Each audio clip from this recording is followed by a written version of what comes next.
Selamat pagi dan salam jumpa bersama saya Maria Delvianti Belak, SPD SDGR, Kepala SD Negeri Sekutren. Kali ini saya bersama dengan Ibu Maria Elfrida Hafahi, SPD GR, Guru Kelas 4A SDN Sekutren. Hari ini kami akan melaksanakan coaching pra-observasi dalam supervisi akademik, sehingga pada kesempatan pagi hari ini saya bersama dengan Ibu Ivon akan berdiskusi tentang persiapan dalam pelaksanaan pembelajaran di kelas. Selamat pagi Ibu Ivon. Selamat pagi Mama Kepala. Bagaimana kabar hari ini? Kabar hari ini baik. Puji Tuhan, sehat selalu. Amin. Tentunya Ibu Ivon sudah tahu tujuan pertemuan kita pada pagi hari ini, yaitu kita akan melaksanakan diskusi pra-observasi. Di dalam supervisi akademik itu ada 3 tahapan yang harus kita lalui: tahap pra-observasi, tahap pelaksanaan observasi, dan tahap yang terakhir adalah pasca observasi. Dalam tahap pra-observasi ini kita akan berdiskusi sedikit terkait persiapan Ibu Ivon untuk melaksanakan pembelajaran di dalam kelas nanti. Mungkin Ibu Ivon sudah mempersiapkan materi untuk observasi nanti. Materi yang disiapkan itu dari kelas 4. Kelas 4, materi pokoknya apa, kemudian tujuan pembelajarannya seperti apa. Mungkin Ibu Ivon bisa menjelaskan sedikit. Materi yang nanti akan saya bawa yaitu materi ilmu pengetahuan alam dan sosial. Materi pokoknya sumber daya alam dan pemanfaatannya. Jadi di sini tujuan pembelajarannya yang pertama itu siswa mampu menjelaskan pengertian sumber daya alam. Yang berikut siswa juga bisa membedakan jenis-jenis sumber daya alam. Tujuan pembelajaran yang akan dicapai. Jadi ada 2 tujuan pembelajaran yang hendak dicapai bersama siswa. Kira-kira dalam nanti ketika dalam pelaksanaan pembelajaran di kelas itu, dari tujuan yang sudah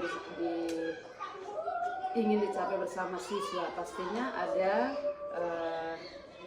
metode yang perlu disiapkan, strategi, kemudian ada media sebagai pendukung dan penunjang sehingga proses pembelajaran di dalam kelas bisa terlaksana dengan baik.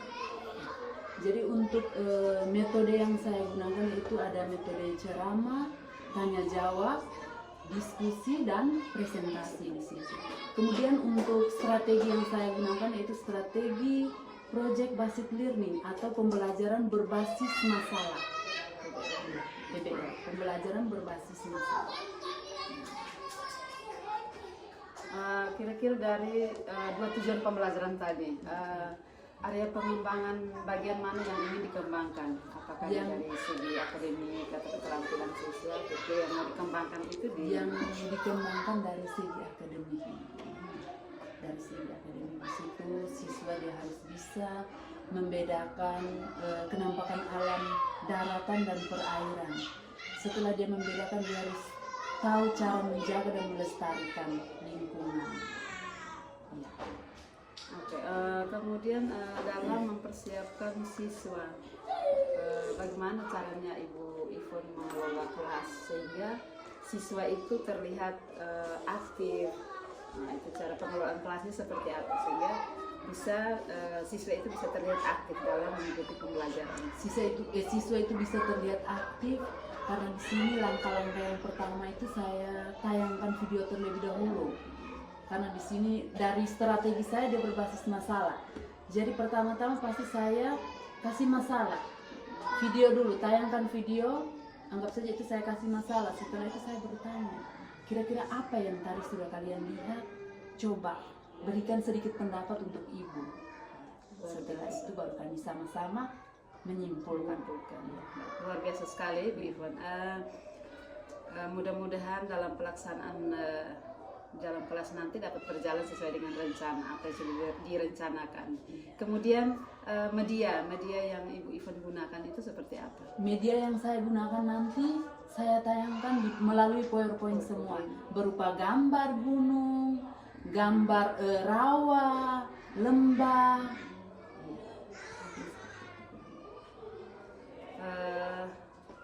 kemudian untuk Ibu Ivon sudah menggunakan pendekatan deep learning atau belum? Pendekatan deep learning belum. Belum, oke baik. Nanti dalam observasi berikutnya mungkin sudah menggunakan deep learning, pendekatan deep learning. Satu lagi tadi sudah metode dan strategi sudah Ibu Ivon sudah menjelaskannya secara baik, dan harapannya semoga apa yang sudah direncanakan di dalam perencanaan itu dapat dilaksanakan berdasarkan yang sudah direncanakan dalam modul ajar atau RPP.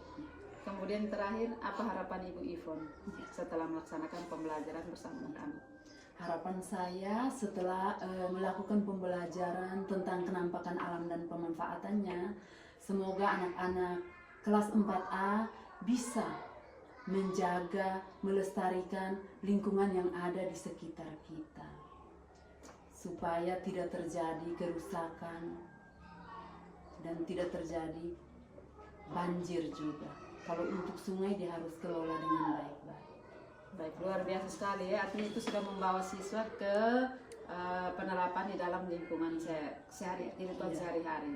Itu salah satu pendekatan deep learning sudah ada, sebenarnya sudah ada di dalam, karena sudah penerapan di dalam kehidupan sehari-hari yang nyata. Artinya sudah membawa siswa masuk ke dalam kehidupan sehari-hari.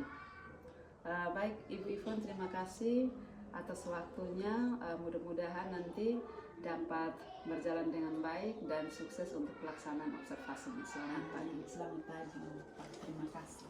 Selamat pagi, salam jumpa bersama saya Maria Delvianti Bella, SPD GR, Kepala SD Negeri Sikutren. Kali ini saya bersama dengan Pak Marius Bere, SPD GR, Guru kelas 5C SD Negeri Sikutren. Hari ini saya akan melaksanakan coaching pra-observasi bersama dengan Pak Marius Bere terkait pelaksanaan observasi di kelas yang nanti akan dilaksanakan dalam beberapa hari ke depan berdasarkan jadwal yang sudah disepakati bersama. Baik, selamat pagi Pak Erno. Selamat pagi. Bagaimana kabarnya hari ini? Puji Tuhan, sehat. Puji Tuhan, jadi sehat selalu. Tentunya Pak Erno sudah tahu tujuan pertemuan kita pada pagi hari ini. Jadi hari ini kita akan melaksanakan satu tahapan dalam supervisi akademik, yaitu tahap pra-observasi. Dalam supervisi akademik itu sendiri ada 3 tahapan yang kita lalui bersama, yaitu yang pertama tahap pra-observasi, yang kedua tahap pelaksanaan observasi, dan yang terakhir itu ada tahapan pasca observasi. Pada tahapan pra-observasi ini saya akan bertanya sedikit kepada Pak Erno terkait persiapan pada saat observasi di kelas nanti. Baik, kira-kira dalam pelaksanaan observasi nanti mata pelajaran apa yang nanti Pak Erno ajarkan, kemudian topik dan materi pokok apa yang akan disampaikan kepada siswa? Mata pelajaran yang akan saya ajarkan yaitu matematika. Topiknya itu bangun data, dan materi pokoknya tentang keliling segitiga. Keliling segitiga. Topiknya bangun data, Ya. materi pokoknya keliling segitiga. Baik. Dari materi pokok yang sudah direncanakan itu tentunya ada tujuan pembelajaran yang hendak dicapai bersama dengan siswa. Kira-kira tujuan pembelajaran apa yang mau dicapai? Ada 3 tujuan pembelajaran yang akan kami capai pada pertemuan hari ini. Yang pertama, peserta didik mampu menyebutkan jenis-jenis segitiga. Yang kedua, peserta didik mampu menghitung keliling segitiga. Dan yang terakhir, peserta didik mampu menyelesaikan soal kontekstual yang berkaitan dengan keliling segitiga. Baik, jadi ada 3 tujuan pembelajaran Ya, siap. yang akan dicapai bersama. Kira-kira area pengembangan yang hendak dicapai dalam kegiatan pembelajaran itu seperti apa dari 3 tujuan pembelajaran ini? Area pengembangan yang akan dicapai pada pertemuan kali ini itu lebih pusat ke area kognitif anak dan area keterampilan anak, agar nanti sesampainya di lingkungan masyarakat peserta didik dapat menerapkan apa yang mereka dapatkan di sekolah dan menerapkannya di lingkungan masyarakat. Baik, luar biasa sekali ya Pak Erno. Kemudian pemilihan metode dan strategi itu seperti apa yang Pak Erno siapkan? Saya akan menggunakan metode problem based learning. Yang kedua, metode diskusi. Yang ketiga, tanya jawab. Ya, jadi ada 3 metode yang digunakan ya. Ada PBL, diskusi, tanya jawab. Kemudian strategi apa yang diterapkan nanti?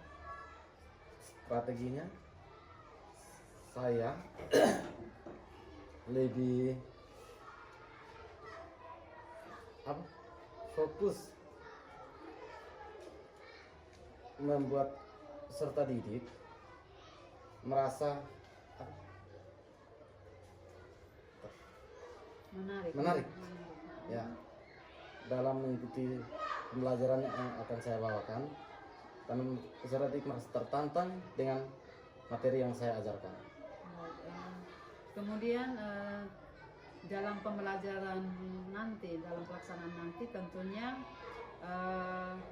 ada media yang mendukung, yang mungkin Pak Erno siapkan. Kira-kira media itu apa saja yang mendukung proses pembelajaran agar tujuan pembelajaran di kelas itu bisa tercapai bersama dengan siswa? Media yang saya gunakan yang pertama video pembelajaran, ya video pembelajarannya, media konkretnya dengan PowerPoint ya, agar peserta didik lebih merasa senang, menarik dalam mengikuti pembelajaran saya bawakan. Baik.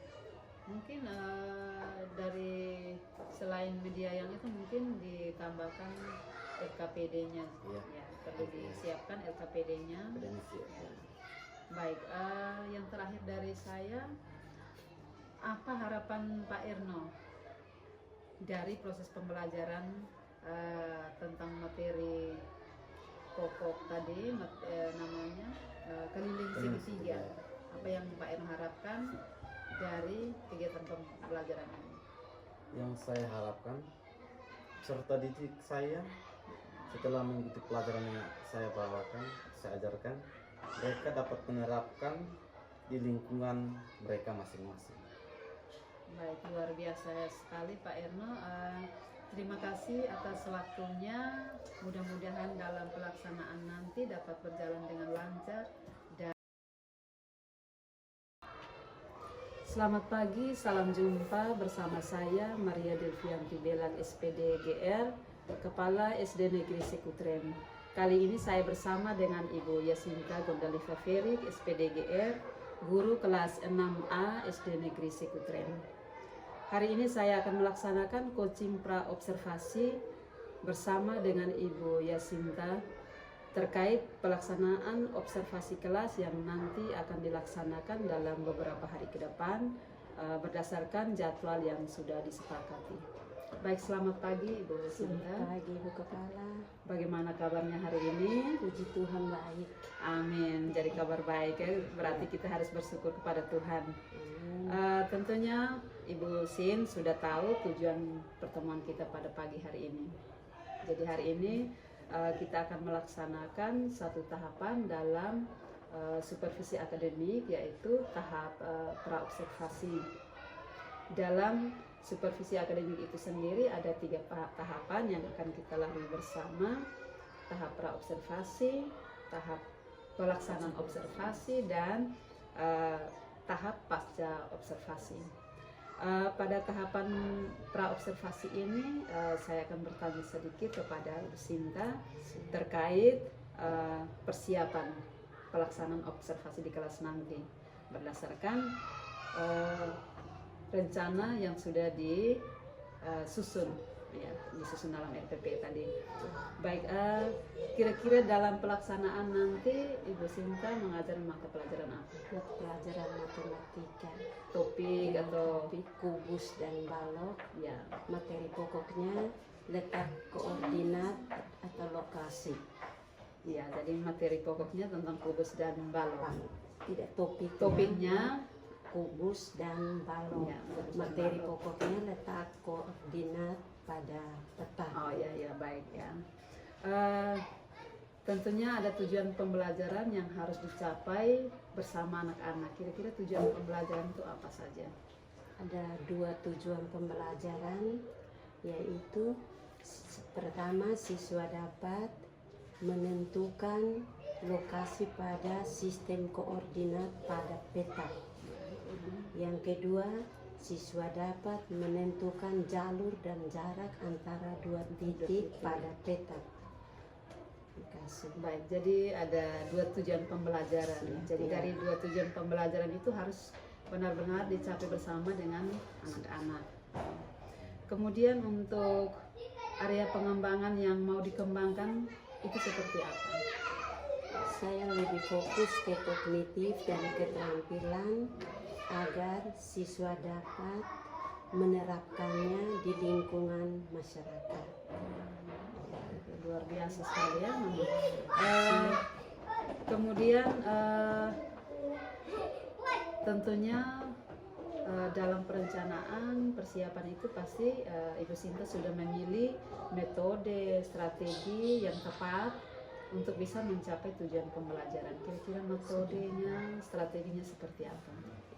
Model pembelajarannya Pembelajaran. PBL, data problem, ini based learning. Sedangkan metodenya saya gunakan metode ceramah, tanya jawab, diskusi, dan demonstrasi. Sedangkan pendekatannya atau strateginya saya gunakan diferensiasi KSE atau konten dan proses. Baik, luar biasa ya Mama persiapannya. Kemudian ada tentunya ada persiapan media. Jadi media itu sangat penting di dalam proses pembelajaran. Kira-kira media yang Ibu siapkan itu seperti apa sehingga bisa mendukung proses pembelajaran agar tujuan bisa tercapai? Itu ada siapkan peta yang ada petak-petaknya, yaitu peta kabupaten. Siapkan LKPD-nya, lembar evaluasinya, dan modul ajar. Tentu pasti ada buku sumber. Ya. Oke, luar biasa ya Mama. Ini terutama lembar evaluasi. Jadi ini sangat penting. Itu lembar evaluasi baik itu kepada guru maupun siswa. Oke, baik. Mungkin terakhir dari saya, apa yang Ibu Sin harapkan dari proses pembelajaran ini? Harapan saya dari proses pembelajaran ini, semoga materi yang disajikan saya dapat diserap siswa dengan nyaman dan menyenangkan. Amin, amin. Amin, puji Tuhan. Oke, baik. Terima kasih ya Mama atas waktunya. Terima kasih juga. Mudah-mudahan dalam pelaksanaan nanti di kelas bisa berjalan dengan lancar, aman, sesuai dengan apa yang sudah direncanakan. Sekali lagi terima kasih. Selamat pagi. Puji Tuhan.